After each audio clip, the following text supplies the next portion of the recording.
அனைவருக்கும் வணக்கம். இந்த 2026 வருடத்துல இரண்டாவது மாதமா வரக்கூடிய பிப்ரவரி மாதம் மகர ராசிக்காரர்களுக்கு எந்த மாதிரியான சிறப்பு பலன்களை தரப்போகுது அப்படிங்கறது அந்த பதிவுல டீடெயிலா கிளியரா பார்க்கலாம். வீடியோ ஸ்டார்ட் பண்றதுக்கு முன்னாடி நீங்க நம்ம சேனலை சப்ஸ்கிரைப் பண்ணாம இருந்தீங்கன்னா மறக்காம சப்ஸ்கிரைப் பண்ணிக்கோங்க. அப்படி பக்கத்துல இருக்க பெல் சிம்பிளை கிளிக் பண்ணி வச்சுக்கோங்க. அப்பதான் நாங்க போற இதுக்குள்ள பயனுள்ள பதிவுகள் உங்களுக்கு உடனுக்குடனே நோட்டிபிகேஷனாக கிடைக்கும். இப்போது இந்த பிப்ரவரி 2026 மகர ராசிக்கு எப்படி இருக்க போகுது அப்படிங்கறத நம்ம டீடெயிலா கிளியரா பார்க்கலாம். இந்த பிப்ரவரி மாதத்துல பிளானட்டரி பொசிஷன்லாம் ஃபர்ஸ்ட் நம்ம அனலைஸ் பண்ணி பார்க்கும்போது மாத கிரகங்கள் எல்லாம் நம்முடைய ராசி மற்றும் நம்முடைய ராசிக்கு 2ஆம் இடம் இந்த ஸ்தானங்கள்ல தான் இந்த மாதத்துல கம்ப்ளீட்டா டிராவல் பண்ண போகுது. மாதத்தோட பிகினிங்ல ஃபர்ஸ்ட் ஹாஃப்ல நம்ம பார்க்கும்போது சூரியன், புதன், சுக்கிரன், செவ்வாய் இந்த மாத கிரகங்கள் எல்லாம் கன்ஜக்ஷன்ல இருக்கும். இதுல செவ்வாய் உச்சமா இருப்பாரு.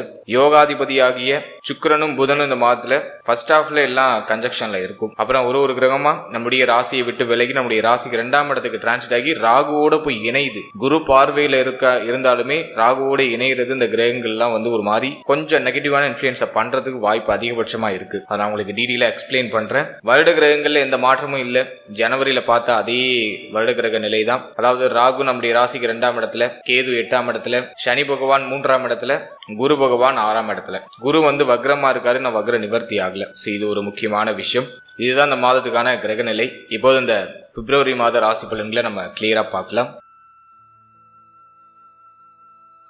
இந்த பிப்ரவரி மாதத்தை பொறுத்த வரைக்கும் ஃபர்ஸ்ட் நீங்க ஃபோக்கஸ் பண்ண வேண்டியது உங்களுடைய மைண்ட் செட். மகரம் இந்த மாதத்துல ரொம்ப உணர்ச்சி வசப்படாம இருக்கிறது ரொம்ப நல்லது. உங்களுக்கு அதிகமா உணர்ச்சி வசப்படுவீங்க இந்த மாதத்துல. கோப உணர்வு அதிகமா வரும். செவ்வாய் இந்த மாதத்துல உங்களுக்கு உச்சமா ஜென்மஸ்தானத்துல இருப்பாரு. எனவே அதிகமான கோப உணர்வு இந்த மாதத்துல தூண்டப்படும். எனவே இந்த கோபத்தை கண்ட்ரோல்டா வச்சுக்கணும். மைண்ட் ரொம்ப வேகமா யோசிக்கும், அவசரப்படும். அப்படி பண்ணும் இப்படி பண்ணும், ரொம்ப ஸ்பீடா திங்க் பண்ணும். மகரம் எந்த ஏஜ் கேட்டகரியினரா இருந்தாலும் சரி, ஒருத்தவங்களுக்கு ஒரு மாதிரியான சிந்தனை இருக்கும். நீங்க 20s இருக்கீங்கனாக்கா லைஃப அடுத்த லெவலுக்கு எடுத்துட்டு போகணுங்கிற அந்த சிந்தனை, ஒரு விரக்தி மனப்பான்மை, எப்போதான் நமக்கு விடிவு காலம் வரும் அப்படிங்கிற அந்த ஒரு விரக்தி மனப்பான்மை, முன்னேற வேண்டும் அப்படிங்கிற அந்த ஒரு சிந்தனை வேட்கை. நீங்க ஒரு 30sல இருக்கீங்க அப்படின்னாக்கா லைஃபோட அடுத்த லெவலுக்கு போறதுக்கான அந்த முயற்சிகள் எடுப்பீங்க. அந்த சிந்தனை ஓட்டம் ஸ்பீடா இருக்கும். வண்டி வாங்கணும், வீடு வாங்கணும், வீடு கட்டணும், வீடு மாற்றம் பண்ணணும் அப்படிங்கிற அந்த சிந்தனை ஓட்டம்லாம் ரொம்ப ஸ்பீடா இருக்கும். பொருளாதாரம் சார்ந்த சிந்தனை இந்த மாதத்துல கொஞ்சம் அதிகமா இருக்கும். ஏன்னா லாபாதிபதி ஜென்மத்துல. அதே மாதிரி நீங்க ஒரு 40sல இருக்கீங்கன்னாக்கா பிள்ளைகள் பற்றிய சிந்தனை, பிள்ளைகளுக்கு சுப மாற்றம் பண்ணணும், சுப முயற்சி பண்ணி அவங்களுடைய லைஃபை செட்டில் பண்ணணும். இப்படி ஒரு ஏஜ் கேட்டகரியினருக்கும் ஒரு மாதிரியான சிந்தனை ஓட்டம்.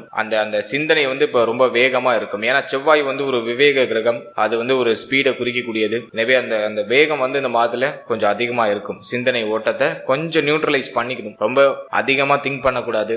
எதையும் போட்டு ஓவரா குழப்பிக்க கூடாது. மாதத்தோட ஆரம்பத்துல நிறைய குழப்ப அமைப்பு இருக்கும். ஆனா அது மாதத்தோட செகண்ட் ஹாஃப்ல அப்படியே குறைய ஆரம்பிக்கும். இந்த மாதத்தை பொறுத்த வரைக்கும் செவ்வாய் 23ஆம் தேதி வரைக்கும் உங்களுக்கு உச்சமா உங்களுடைய ராசி மேல இருப்பாரு. சோ அந்த டைமிங்ல கோப உணர்வு அதிகமா தூண்டப்படலாம். அந்த கோபம் வார்த்தைகள் அப்படியே வெளிப்படும். வார்த்தைகள்ல ரொம்ப நிதானமா இருக்கணும். குறிப்பா ஃபேமிலி மெம்பர்ஸ் கூட இருக்கும்போது வார்த்தையை விட்டு மாட்டிக்க கூடாது. உங்களுடைய வார்த்தைகள்ல நிதானம் தேவை. கோபத்தை குறைச்சுக்கணும். சிந்தனையை தெளிவுபடுத்துறதுக்கு இந்த மாதத்துல கண்டிப்பா தியானத்தை மேற்கொள்வது ரொம்ப சிறப்பு. மெடிடேஷன் பண்ணிடணும். இந்த மாதத்துல ரொம்ப முக்கியமா இந்த மாதத்துல மகரத்துக்கு இது அவசியமா தேவைப்படும். எனவே தினமும் ஒரு அரை மணி நேரம் தியானம் பண்ணி அந்த தினத்தை நீங்க ஸ்டார்ட் பண்றது உங்களுக்கு ஒரு பாசிட்டிவான ரிசல்ட்டை கொடுக்கும். அடுத்தது ஃபேமிலியை பொறுத்த வரைக்கும் குடும்பத்துல இந்த மாதத்துல கொஞ்சம் சுமை அமைப்பு இருக்கும். குடும்பம் சார்ந்த வகையில சுமை அமைப்பு கொஞ்சம் அதிகமாவே இருக்கும். எனவே ஃபேமிலியில கொஞ்சம் பராமரிப்பு தேவை. கொஞ்சம் அனுசரிச்சு போய்க்கணும். குடும்ப உறுப்பினர்களோட எந்த ஒரு வாக்குவாதமும் செய்யாம இருக்கிறது நல்லது. ஏன்னா அஷ்டமாதிபதி 2க்கு போறாரு, ராகுவோட இணைகிறாரு. அதே போல 6ஆம் அதிபதி 2ஆம் இடத்துல இருப்பாரு. குடும்பத்துல குழப்பம் ஏற்படக்கூடிய காலகட்டம். எனவே ஃபேமிலியை கொஞ்சம் அனுசரிச்சு போய்க்கணும். குடும்ப உறுப்பினர்களோட எந்த வாக்குவாதமும் இல்லாம எல்லாரையும் கொஞ்சம் அனுசரிச்சு செயல்படுறது ரொம்ப நல்லது. வார்த்தைகள்ல ரொம்ப கவனமா இருங்க. இந்த மாதத்துல யாருக்கும் வாக்கு எதுக்கும் கொடுக்காதீங்க. எந்த விஷயத்திலையும் வாக்கு கொடுக்காதீங்க. வாக்கு கொடுத்தீங்கன்னா அதை காப்பாத்துறதுக்கு கொஞ்சம் சிரமப்படுவீங்க. வார்த்தைகள்ல ரொம்ப நிதானம் அப்படிங்கிறது டெஃபினட்டா இருக்கணும். அதே மாதிரி இந்த மாதத்தை பொறுத்த வரைக்கும் பொருளாதார நெருக்கடி மாதத்தோட செகண்ட் ஹாஃப்ல இருக்கும். பணம் சார்ந்த சிந்தனை அதிகமா இருக்கும். யாருக்கிட்ட கடன் வாங்கலாம், இங்க கடன் கேட்கலாமா, அங்க கடன் கேட்கலாமா அப்படிங்கிற மாதிரியான சிந்தனை ஓட்டம்லாம் கடுமையா வரும். கொடுத்தல் வாங்கல் பொருளாதாரம் சார்ந்த விஷயம், இதுல சற்று கவனமா இருக்கணும். குடும்பத்துல தேவை அதிகரிக்கும். குடும்பத்துல ஒரு மாதிரி பொருளாதார சுமை அமைப்பு இருக்கும். அதை தீர்க்கிறதுக்கு இந்த மாதத்துல உங்களுடைய முயற்சிகளை செய்வீங்க. இருப்பினும் 23ஆம் தேதி வரைக்கும் உங்களுக்கு ஓரளவுக்கு ஃபேவரா இருக்கு, ஆதரவு கிடைச்சிடும், தாய் வழியில ஆதரவு கிடைக்கும். அதே மாதிரி உங்களுடைய நட்பு வட்டாரம், உங்களுடைய நண்பர்கள், இவர்கள் சார்ந்த வகையில கொஞ்சம் ஆதரவு கிடைச்சிடும். மூத்த சகோதர சகோதரிகள் இருக்காங்கன்னா அவங்களுடைய ஆதரவு இந்த மாதத்துல உண்டு, அவர்களால் ஆதாயம் உண்டு. முகம் தெரியாத மனிதர்களுடைய உதவி கிடைக்கும், அவர்களால் ஆதாயம் கிடைக்கும். சோ ஓரளவுக்கு அதை மேனேஜ் பண்ணி எடுத்துட்டு வந்துருவீங்க. இருந்தாலும் பொருளாதார ரீதியாக குடும்பத்துல சின்ன சின்ன கருத்து போராட்டங்கள்லாம் நீங்களாம், அதெல்லாம் சற்று கவனமா இருக்கணும். அதே மாதிரி இந்த மாதத்தை பொறுத்த வரைக்கும் தந்தை சம்பந்தப்பட்ட விஷயம், தாயார் சம்பந்தப்பட்ட விஷயம், குறிப்பா தந்தையுடைய தேக ஆரோக்கியம் சார்ந்த விஷயம், இதுல எல்லாம் சற்று அக்கறையோட இருக்கணும். ஏன்னா சூரியன் போய் கிரகணம் ஆகிறாரு, 9ஆம் அதிபதி புதனோட பிடிக்குள்ள போறாரு. இதெல்லாம் ஒரு மாதிரி குழப்பத்தை கொடுக்குது. இதுல குரு பார்வை என்ன ஒரு பிளஸ்னா, பிரச்சனை இருக்கிறது வெளியில தெரியாம இருக்கும். 3வது மனிதருடைய கண்களுக்கு நீங்க ஏதோ நல்லா இருக்கிற மாதிரியான ஒரு ஃபீலை கொடுக்கும். ஆனா உண்மையிலேயே உங்களுக்குள்ள இருக்கிறது அந்த ரணம் உங்களுக்கு தான் தெரியும். ஆனா ஆப்போசிட்ல உள்ள பர்சனுக்கு நீங்க ஏதோ நல்லா இருக்கீங்க அப்படிங்கிற மாதிரியான ஒரு பிம்பத்தை கொடுத்துரும். அதுதான் அந்த குரு பார்வை. மத்தவங்களுடைய பார்வைக்கு நீங்க நல்லா இருக்கிற மாதிரியான ஒரு தோற்றத்தை கொடுத்துரும். குடும்பத்தில் இருக்கிற குழப்பம், பிரச்சனை 3வது மனிதருக்கு, வெளி மனிதர்களுக்கு தெரியாம இதை அவாய்ட் பண்ணும். பிரச்சனைகள் இருக்கும், குழப்பம் இருக்கும், ஆனா அது வெளியில யாருக்கும் தெரியாது. அப்படியே ஃபேமிலியில உங்களுக்குள்ள மட்டும் அது ஒரு மாதிரி மன பாதிப்பை கொடுக்கும், மன ஆரோக்கியத்தை கெடுக்கும். ஆனா மத்தவங்க கண்களுக்கு, உங்க குடும்ப உறுப்பினர்கள்லயே மற்றவர்களுடைய கண்களுக்கு பார்த்தோம்னா அது வெளிப்படாம இருக்கும். அதுதான் குரு பார்வையை மேட்ச் பண்ணும். எனவே இந்த மாதத்துல குடும்பத்துல கவனம் தேவை, கையிருப்புல கவனம் தேவை. அவசர முடிவு, அவசர மாற்றங்களை தவிர்த்துக்கிறது நல்லது. அதே மாதிரி உங்களுடைய வார்த்தைகள், உங்களுடைய வாக்கு, இதுலயும் கொஞ்சம் நிதானமா இருக்கணும். அடுத்த புதிய முயற்சிகளை தொடங்குறதுக்கு இந்த மாதத்துல நிறைய முயற்சிகள் எடுப்பீங்க. ஏன்னா சனி ராசிநாதன் 3ஆம் இடத்துல, சும்மா இருக்க பிடிக்காது. ஏதாச்சும் துருன்னு ஏதாச்சும் ஒரு வேலை பார்த்துட்டே இருக்கணும்னு தோணும். ஒரு இடத்துல நிலையாவும் இருக்க முடியாது. ஒரு இடம் விட்டு இன்னொரு இடம் மாறிக்கிட்டே இருக்கிறது, பயணப்பட்டுக்கிட்டே இருக்கிறது. இந்த மாதத்துல ஒரு ரூமுக்குள்ள உங்களை பூட்டி வைக்க முடியாது. ஒரு இடத்துல உங்களை உட்கார வைக்கணும்னா அதுதான் உங்களுக்கு பெரிய தண்டனையா இருக்கும். ஒரு இடத்துல உங்களால நிலையா இருக்க முடியாது. மாற்றத்தை தொடர்ச்சியா பண்ணிக்கிட்டே இருப்பீங்க, பயணப்பட்டுக்கிட்டே இருப்பீங்க. குறுகிய கால சின்ன சின்ன பயணம், வீட்டை விட்டு வெளில அடிக்கடி போறது, வெளில போயிட்டு வந்தா ஒரு ரிலாக்ஸேஷன் கிடைக்கும். சோ அந்த மாதிரியான ஒரு நேரம் இது. வீட்டுக்குள்ளே இருந்தா ஒரு மாதிரி இறுக்கமா இருக்கும், உங்களுக்கு சுத்தமா வீட்டுல இருக்கவே முடியாது. எப்படியாச்சும் இந்த வீட்டை விட்டு வெளியில போயிடணும்ப்பா, வெளில போனாதான் ஒரு நிம்மதி இருக்கும் அப்படின்னு வெளியே ஆயிடுவீங்க. எனவே வீட்டுல அதிக நேரம் இருக்க மாட்டீங்க. வீட்டை விட்டு வெளியேறி கொஞ்சம் நிம்மதியை தேடக்கூடிய ஒரு காலகட்டமா இருக்கும். இதெல்லாம் உங்களுக்கு பெருசா பாதிப்பு கொடுக்கல. குடும்பத்துல ஒரு மாதிரி குழப்ப அமைப்பு இருக்கு, வாக்குவாதம் தென்படுற மாதிரி இருக்குன்னா சின்னதா அப்படியே ஒரு வாக்கிங் வெளில போயிடுங்க. போயிட்டு உங்களுடைய ஃப்ரெண்ட்ஸ், உங்களுடைய நெய்பர்ஸ், ஸோ இவங்க கிட்ட எல்லாம் போயிட்டு கொஞ்ச நேரம் பேசுங்க, வெளில போயிடுங்க. 3வது நபருடைய பழக்க வழக்கம் இப்ப கிடைக்கும். 3வது நபர் உங்களுக்கு ஆறுதல் சொல்லுவாங்க. குடும்ப உறுப்பினருடைய ஒத்துழைப்பு இல்லைனாலும் 3வது மனிதரால உங்களுக்கு ஆறுதல், ஒத்துழைப்பு இந்த மாதத்துல உண்டு. அதுல வெளில போயிட்டீங்கனாலே உங்களுக்கு மைண்ட் செட்டு கொஞ்சம் கிளியர் ஆயிடும், ரிலாக்ஸ் ஆயிடும். இந்த மாதத்துல வண்டி, வாகனம், வீடு இது சார்ந்த வகையில சுப மாற்றங்களை செய்வீங்க, அதுக்கான முயற்சிகளை செய்வீங்க. புதுசா வண்டி வாங்குறது, வீடு வாங்குறது, அதுக்கான வாய்ப்புகள் உண்டு. 23 நாட்கள்ல புதிய வண்டி, புதிய வாகனம், புதுசா ஏதாச்சும் ஒரு சின்ன சேஞ்சஸ் பண்ணுவீங்க. வீட்டுல ஒரு சின்ன சேஞ்சஸ் நடக்கும். சோ அது நான் உங்களுக்கு ஒரு பாசிட்டிவா பாக்குறேன்.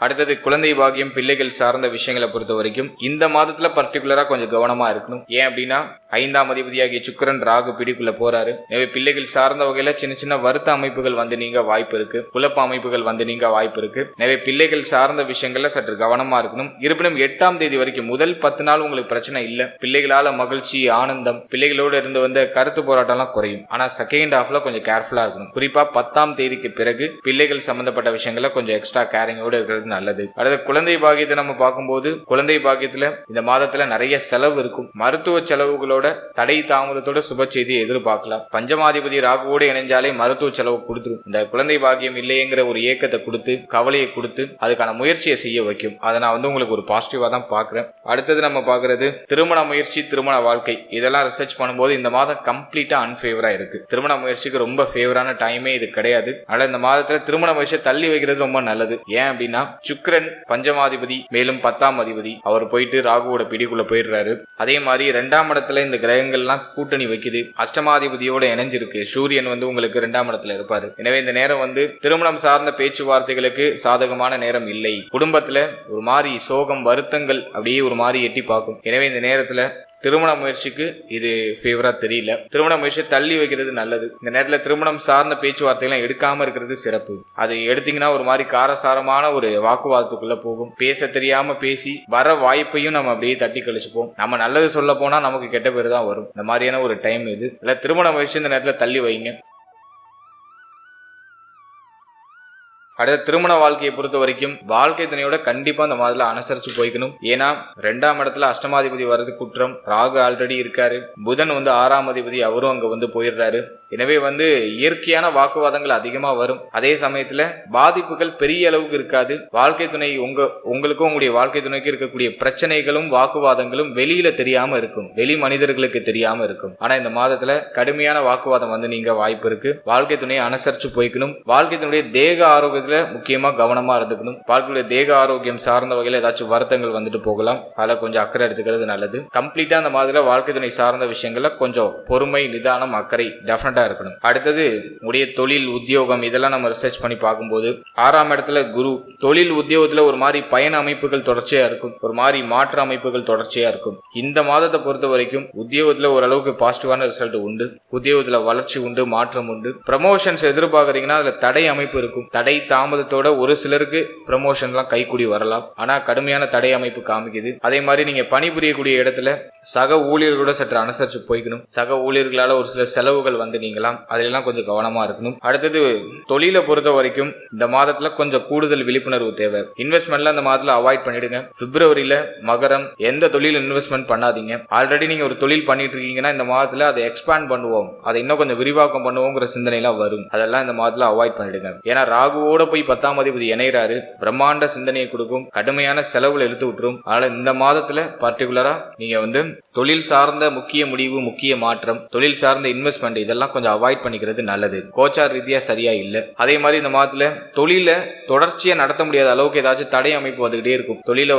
தொடர்ச்சியா நடத்த முடியாத அளவுக்கு ஏதாச்சும் குழப்ப அமைப்பு ஃபேமிலிலேயோ அல்லது உங்களுடைய பர்சனல் லைஃப்லயோ ஏதாச்சும் வரது வாய்ப்பு இருக்கு. அதனால அதுல கொஞ்சம் கவனமா இருக்கணும். தொழில் சார்ந்த விஷயங்கள் இந்த மாதத்துல கவனம் தேவை, இன்வெஸ்ட்மெண்ட்டுக்கு அட்வைசபிள் இல்ல. அடுத்தது நம்ம பார்க்கறது ஸ்டூடெண்ட்ஸ். நீங்க ஒரு மாணவரா இருக்கீங்க, உங்களுக்கு இந்த மாதம் எப்படி இருக்கும் அப்படின்னா, இந்த மாதத்தை பொறுத்த வரைக்கும் 4ஆம் அதிபதியாகிய செவ்வாய் 23ஆம் தேதி வரைக்கும் உங்களுக்கு உச்சமா இருப்பாரு. சோ கல்வி சார்ந்த சிந்தனை அதிகமா இருக்கும், படிப்புல ஆர்வம் அதிகரிக்கும், கல்வி சார்ந்த வகையில ஒரு மாதிரி சிந்தனை ஒரு விவேகமா இருக்கும். ஸ்டூடெண்ட்ஸ் இந்த மாதத்துல கொஞ்சம் பிரைட்டா செயல்படுவாங்க. இருந்தாலும் 2ஆம் இடத்துல பாவகிரகங்கள் எல்லாம் ஒன்னு சேருது. அதே மாதிரி யோகாதிபதிகளும் இருக்காங்க. ஒரு மாதிரி கலவையான அமைப்பு. உங்களுடைய பேச்சுல கவனம் தேவை, வார்த்தைகள்ல நிதானம் தேவை. ஸ்டூடெண்ட்ஸுக்கும் அதுதான் முக்கியமான விஷயமே. அதே போல இந்த கண்ணாடி அணிந்திருக்கக்கூடியவரா இருக்கீங்கன்னா அந்த கண்ணாடி எல்லாம் சேஞ்ச் பண்ணுவீங்க இந்த மாதத்துல. அதுக்கான சூழ்நிலைகள் இந்த மாதத்துல அமைஞ்சிரும். நேத்திரம், கண் சம்பந்தமான விஷயம், இதுல ஏதாச்சும் ஒரு சில உபாதைகள் நீங்க வாய்ப்பு இருக்கு. அதனால ஸ்டூடெண்ட்ஸ் அதுல கொஞ்சம் கவனமா எடுத்துக்கணும். அடுத்தது நம்ம பாக்குறது ஸ்டூடெண்ட்ஸுக்கு இருக்கக்கூடிய பய உணர்வு ஓரளவுக்கு குறையும், தைரியம் கிடைக்கும், சிந்தனை தெளிவு கிடைக்கும், நிலையான சிந்தனை இருக்கும், ஒரு விஷயத்துல போக்கஸ்டா இருக்க முடியும். கல்விக்காக ஃபேமிலியை விட்டு பிரிஞ்சிருக்கீங்கன்னா ரொம்ப நல்லது. இந்த மாதத்துல கல்வி சார்ந்த விஷயத்துக்காக ஃபேமிலியை விட்டு பிரிஞ்சு நீங்க வெளியிடத்துல படிக்கிறீங்கன்னா உங்களுக்கு ரொம்ப ரொம்ப நல்லது. ஃபேமிலி கூடவே இருக்கீங்க அப்படின்னாக்கா குடும்பத்துல இருக்கக்கூடிய குழப்பங்களை நினைச்சு கவலைப்படாம உங்க படிப்புல போக்கஸ் பண்ணுங்க. அது உங்களுக்கு ஒரு பெஸ்ட் ரிசல்ட்டை கொடுக்கும். இந்த மாதத்துல ஒரு நிலையான புத்தி, நிலையான சிந்தனை, ஒரு தெளிவா ஒரு படிப்பை போக்கஸ்டா படிக்கிறதுக்கான வாய்ப்பு அதெல்லாம் சிறப்பாக கிடைச்சிடும். உயர்கல்வி படிக்கிற மாணவ மாணவிகளுக்கு, ஆராய்ச்சி கல்வியில இருக்கக்கூடிய மாணவ மாணவிகளுக்கு இந்த மாதம் மிகச்சிறந்த ஏற்றத்தை கொடுத்துரும். கல்வியில நல்ல கற்பனை சக்தியை கொடுத்துரும். படிக்கிறத நல்ல கற்பனை பண்ணி படிக்கிறதுக்கான ஒரு மனநிலை கொடுத்துரும். அதனால ஸ்டூடெண்ட்ஸுக்கு இது நல்லா இருக்கு, நான் பாசிட்டிவா பாக்குறேன். அடுத்தது நம்ம பாக்குறது தேக ஆரோக்கியம். இந்த மாதத்தை பொறுத்த வரைக்கும் தேக ஆரோக்கியத்துல கொஞ்சம் எக்ஸ்ட்ரா கேர் எடுத்துக்கோங்க. மகரத்துக்கு பாத்தீங்கன்னா கடந்த சில வருடமாவே தேக ஆரோக்கியத்துல ஒரு மாதிரி பாதிப்பு மாத்தி மாத்தி வந்துகிட்டே இருக்கு. 7.5 சனியை விட்டு விலகுனா அடுத்தது ராகு உட்காந்துட்டாரு, கேது அஷ்டமத்துல இருக்காரு. மாறி மாத்தி மாத்தி ஹெல்த் ரீதியா ஒரு மாதிரி சோதனை கொடுக்குது. மனசுல நிம்மதியே இல்லாத ஒரு அமைப்பை மாத்தி மாத்தி கடந்த சில வருடமாவே மகரத்துக்கு கொடுத்துட்டு வருது. இந்த மாதத்தை பொறுத்த வரைக்கும் பர்டிகுலரா கண் பல்லு உபாதை வராம பாத்துக்கோங்க. நான் போன மாதிரியே அது நான் உங்களுக்கு ஒரு வார்னிங் கொடுத்துருக்கேன்.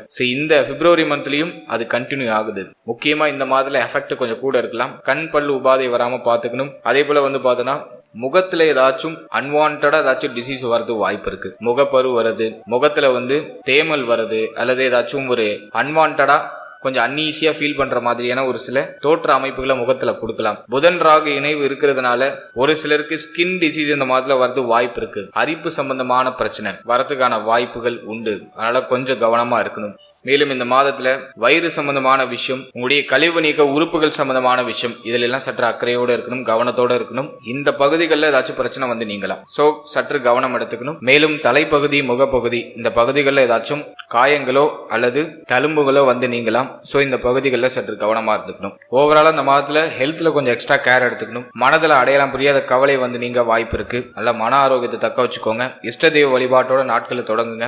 மேலும் இந்த மாதத்தை பொறுத்த வரைக்கும் கண்டிப்பா எல்லாரும் தியான நிலைக்கு போயிடணும். தியானத்தை பயிற்சி செய்யறது ரொம்ப நல்லது. வீட்டு பக்கத்துல தியான பயிற்சி மையங்கள் ஏதாச்சும் இருக்குன்னா தாராளமா அதுல ஜாயின் பண்ணிடுங்க. தியானம் செய்யறதுக்கு முயற்சி பண்ணுங்க. அதுதான் உங்களுக்கு இந்த மாதத்துல ஒரு பெஸ்டான ரெமடியை பெற்றுக் கொடுக்கும். தியானம் தான் உங்களுக்கு பெஸ்ட். மகரத்தை பொறுத்த வரைக்கும் ஒண்ணு நீங்க கோவில் குளத்துக்கு போயிடணும். உங்களுடைய இஷ்ட தெய்வ வழிபாடு, உங்களுக்கு ரொம்ப பிடிச்ச ஆலயம், ஆன்மீகம் சார்ந்த பயணம் இதெல்லாம் மேற்கொள்றது ரொம்ப நல்லது. ஜஸ்ட் ஃபேமிலியை விட்டு கொஞ்சம் தள்ளி போறதுக்கு பாருங்க. ஒரு குறிப்பிட்ட நாள் பயணத்துல இருக்கிறதுக்கு பாருங்க. அது வந்து உங்களுக்கு ஒரு பெஸ்டான ஒரு பாசிட்டிவ் ரிசல்ட்டை கொடுத்துரும். அப்படி இல்ல அதுக்கான வாய்ப்புலாம் ரொம்ப குறைவா இருக்கு அப்படின்னா தினமும் காலையில எந்திரிச்சு ஒரு 10 நிமிஷம் மங்களகரமான பாடல்களை கேட்டுட்டு ஒரு 10 நிமிஷம் அப்படியே மெடிடேஷன் பண்ணிடுங்க. அது வந்து உங்களுக்கு ஒரு பெஸ்ட் ரெமடியா இருக்கும். அடுத்து இந்த மாதத்துல சந்திராஷ்டம தினங்கள் எப்ப அப்படின்னு நம்ம ரிசர்ச் பண்ணி பார்க்கும்போது இந்த பிப்ரவரி மாதத்துல 3ஆம் தேதி 4ஆம் தேதி உங்களுக்கு சந்திராஷ்டம தினமா வருது. இந்த 3ஆம் தேதியும் 4ஆம் தேதியும் புதிய முயற்சி புதிய மாற்றங்களை தவிர்த்துக்கிறது ரொம்ப நல்லது. இந்த நேரத்துல கண்டிப்பா மெடிடேஷன் பண்ணணும். இல்லைன்னா அடையாளம் புரியாத கவலையும் வருத்தமும் உங்களை சூழ்ந்து கொள்ளும். உங்களுடைய நேரத்தை வீணடித்து விடும். நல்ல தினமும் மெடிடேஷன் பண்ணுங்க. அதுல குறிப்பா 3ஆம் தேதி 4ஆம் தேதி கம்பல்சரியா பண்ணி உங்களுடைய நாளை தொடங்குங்க. அது உங்களுக்கு ஒரு பாசிட்டிவ் ரிசல்ட்டை கொடுக்கும். ஓவராலா அந்த பிப்ரவரி மாதத்தை பொறுத்த வரைக்கும் ஒரு மாதிரி கலவையான அமைப்புல இருக்கு. முக்கியமா ஃபேமிலியில கொஞ்சம் எஃபெக்ட் அதிகமா இருக்கும். குடும்ப உறுப்பினர், பூர்வீக சொந்த பந்தங்கள் இவங்களோடலாம் ஏதாச்சும் முரண்பாடு வருத்தங்கள் வரலாம். சற்று கவனமா இருக்கிறது ரொம்ப சிறப்பு. கையிருப்புல கொஞ்சம் கவனமா இருக்கணும். மற்றபடி இந்த மாதத்துல நிலையான சிந்தனை இருக்கும். ஒரு விஷயத்துல நீடித்து நிலைத்த சிந்தனையோடு செயல்பட்டு வெற்றி அடைவீங்க. ஒரு குறிக்கோள் எடுத்துப்பீங்க. அந்த குறிக்கோளுக்காக உழைப்பீங்க. அந்த குறிக்கோள்ல வெற்றி உருவாகும். வாழ்த்துக்கள். இப்போ நீங்க இது வரைக்கும் பார்த்தது ஒரு பொதுவான கோச்சார பலன். இது உங்களுடைய ஜனனகால ஜாதகத்தில் இருக்கக்கூடிய கிரக நிலைகள், தசா புக்தி அந்தரம் இதை பொறுத்து சற்று மாறுபடும். எனவே 100% பலன்களை உறுதிப்படுத்திக்கிறதுக்கு உங்களுடைய ஜனனகால ஜாதகத்துல கிரக நிலைகள் எப்படி இருக்கு, உங்க லக்னத்துக்கு யோகருடைய தசை நடக்குதா, அவயோகருடைய தசை நடக்குதா அப்படிங்கறதெல்லாம் கொஞ்சம் அனலைஸ் பண்ணி பாதகாதிபதி மாரகாதிபதி தசை புத்திகள் ஏதாச்சும் கிராஸ் ஆகுதா இதெல்லாம் பார்த்து அதோட இந்த கோச்சாரத்தை நம்ம சூப்பர் கம்போஸ் பண்ணி பார்க்கும்போது இன்னும் நமக்கு ஒரு தெளிவான ஒரு கிளாரிட்டி அப்படிங்கிறது கிடைக்கும். எனவே இந்த பலன்கள் ஒரு 30% உங்களுக்கு பொருந்தி வந்தாலே பெரிய விஷயம். 100% பலன்களுக்கு உங்களுடைய ஜனனகால ஜாதகத்தையும் இந்த கோச்சாரத்தையும் சூப்பர் கம்போஸ் பண்ணும்போது ஒரு தெளிவு உங்களுக்கு கிடைக்கும். மேலும் நம்முடைய சேனல்ல இதுக்கு முன்னாடி புத்தாண்டு சிறப்பு பலன்கள்லாம் ராசிக்கும் நட்சத்திரத்துக்கும் ரெண்டுக்குமே கிளியரா ரிலீஸ் பண்ணிருக்கோம். ஸோ அந்த பதிவுக்கான லிங்க் நான் டிஸ்கிரிப்ஷன்ல கொடுக்குறேன். டைம் இருக்கும்போது செக் பண்ணி பாருங்க. அந்த பிளேலிஸ்ட் கொடுக்குறேன். டைம் இருக்கும்போது அதையும் செக் பண்ணி பாருங்க. அதுலயும் உங்களுக்கு ஒரு கிளாரிட்டி கிடைக்கும். அதே போல நம்முடைய சேனல்ல 12 ராசி 12 லக்னம் 27 நட்சத்திரம் இதுக்கான ஜெனரல் பிரெடிக்ஷன் அப்படிங்கிறது கொடுத்துருக்கோம். உங்களை பற்றிய உங்களுடைய வாழ்க்கை பற்றிய ஒரு தெளிவு புரிதல் அந்த பதிவின் அடிப்படையில் உங்களுக்கு கிடைக்கும். ஸோ டைம் இருக்கும்போது அதையும் செக் பண்ணி பாருங்க. அந்த வீடியோக்கான லிங்க் எல்லாம் டிஸ்கிரிப்ஷன்ல இருக்கு. மேலும் நம்ம சேனலை நீங்க என்ன சப்ஸ்கிரைப் பண்ணலைன்னா மறக்காம சப்ஸ்கிரைப் பண்ணிக்கோங்க. அப்படியே பக்கத்தில் இருக்க பெல் சிம்பிளை கிளிக் பண்ணி நோட்டிபிகேஷன் ஆன் பண்ணி வச்சுக்கோங்க. அப்பதான் நாங்க போற இது போல இன்ஃபர்மேட்டிவான வீடியோக்கள் உங்களுக்கு உடனுக்குடன் நோட்டிபிகேஷனாக கிடைக்கும். வீடியோ பிடிச்சிருந்தா ஒரு லைக் பண்ணுங்க. உங்க ஃபேமிலி அண்ட் ஃப்ரெண்ட்ஸ் கூட ஷேர் பண்ணிக்கோங்க. மீண்டும் ஒரு புதிய பதிவோடு உங்களை சந்திக்கிறேன். அது வரைக்கும் very limited time, so be cool, stay happy, stay healthy and enjoy. வாழ்த்துக்கள். நன்றி. இப்போ நீங்க இது வரைக்கும் பார்த்தது ஒரு பொதுவான கோச்சார பலன். இது உங்களுடைய ஜனனகால ஜாதகத்தில் இருக்கக்கூடிய கிரக நிலைகள், தசா புக்தி அந்தரம் இதை பொறுத்து சற்று மாறுபடும். எனவே 100% பலன்களை உறுதிப்படுத்திக்கிறதுக்கு உங்களுடைய ஜனனகால ஜாதகத்துல கிரக நிலைகள் எப்படி இருக்கு, உங்க லக்னத்துக்கு யோகருடைய தசை நடக்குதா, அவயோகருடைய தசை நடக்குதா அப்படிங்கறதெல்லாம் கொஞ்சம் அனலைஸ் பண்ணி பாதகாதிபதி மாரகாதிபதி தசை புத்திகள் ஏதாச்சும் கிராஸ் ஆகுதா இதெல்லாம் பார்த்து அதோட இந்த கோச்சாரத்தை நம்ம சூப்பர் கம்போஸ் பண்ணி பார்க்கும்போது இன்னும் நமக்கு ஒரு தெளிவான ஒரு கிளாரிட்டி அப்படிங்கிறது கிடைக்கும். எனவே இந்த பலன்கள் ஒரு 30% உங்களுக்கு பொருந்தி வந்தாலே பெரிய விஷயம். 100% பலன்களுக்கு உங்களுடைய ஜனனகால ஜாதகத்தையும் இந்த கோச்சாரத்தையும் சூப்பர் கம்போஸ் பண்ணும்போது ஒரு தெளிவு உங்களுக்கு கிடைக்கும். மேலும் நம்முடைய சேனல்ல இதுக்கு முன்னாடி புத்தாண்டு சிறப்பு பலன்கள்லாம் ராசிக்கும் நட்சத்திரத்துக்கும் ரெண்டுக்குமே கிளியரா ரிலீஸ் பண்ணிருக்கோம். ஸோ அந்த பதிவுக்கான லிங்க் நான் டிஸ்கிரிப்ஷன்ல கொடுக்குறேன். டைம் இருக்கும்போது செக் பண்ணி பாருங்க. அந்த பிளேலிஸ்ட் கொடுக்குறேன். டைம் இருக்கும்போது அதையும் செக் பண்ணி பாருங்க. அதுலயும் உங்களுக்கு ஒரு கிளாரிட்டி கிடைக்கும். அதே போல நம்முடைய சேனல்ல 12 ராசி 12 லக்னம் 27 நட்சத்திரம் இதுக்கான ஜெனரல் பிரெடிக்ஷன் அப்படிங்கிறது கொடுத்துருக்கோம். உங்களை பற்றிய உங்களுடைய வாழ்க்கை பற்றிய ஒரு தெளிவு புரிதல் அந்த பதிவின் அடிப்படையில் உங்களுக்கு கிடைக்கும். ஸோ டைம் இருக்கும்போது அதையும் செக் பண்ணி பாருங்க. அந்த வீடியோக்கான லிங்க் எல்லாம் டிஸ்கிரிப்ஷன்ல இருக்கு. மேலும் நம்ம சேனலை நீங்க என்ன சப்ஸ்கிரைப் பண்ணலைன்னா மறக்காம சப்ஸ்கிரைப் பண்ணிக்கோங்க. அப்படியே பக்கத்தில் இருக்க பெல் சிம்பிளை கிளிக் பண்ணி நோட்டிபிகேஷன் ஆன் பண்ணி வச்சுக்கோங்க. அப்பதான் நாங்க போற இது போல இன்ஃபர்மேட்டிவான வீடியோக்கள் உங்களுக்கு உடனுக்குடன் நோட்டிபிகேஷனாக கிடைக்கும். வீடியோ பிடிச்சிருந்தா ஒரு லைக் பண்ணுங்க. உங்க ஃபேமிலி அண்ட் ஃப்ரெண்ட்ஸ் கூட ஷேர் பண்ணிக்கோங்க. மீண்டும் ஒரு புதிய பதிவோடு உங்களை சந்திக்கிறேன். அது வரைக்கும் very limited time, so be cool, stay happy, stay healthy and enjoy. வாழ்த்துக்கள். நன்றி.